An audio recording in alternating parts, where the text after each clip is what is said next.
Umugabo si umuntu. Umugabo si umuntu narabibonye narabyitegereje ndimo ndenga nigira hino ngo ndebe uko nawe arenga, narabibonye bica amarenga umugabo si umuntu. Umugabo agutera imitoma akakuryoshya, akagucurika akagucurukura, agatera ivi akarya itunda, yagutera inda agaterera iyo. Umugabo si umuntu. Ku bw'amahirwe murabanye, uramubaniye uramubyariye, ntatinya kuguca inyuma waranamwibarukiye. Wowe urumva umugabo ari umuntu? Umugabo si umuntu uzamubona ari muri zanirindi, urubyaro rwe rushonje rurimo gusaba abandi kandi we adasiba gusoma ku mubindi. Uwo ni umugabo.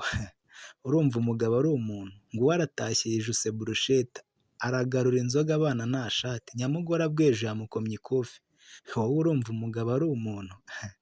Umugabo si umuntu pe!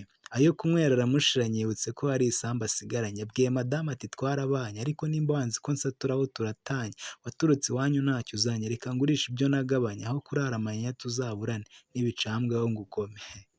Umugabo si umuntu mwa bagabo mwe, umugabo wagurishije Yesu ibiceri 30 bikamumaza mu mva agatatu, erega na rusuferi burya ni umugabo. Umugabo wihakanye Yesu sha!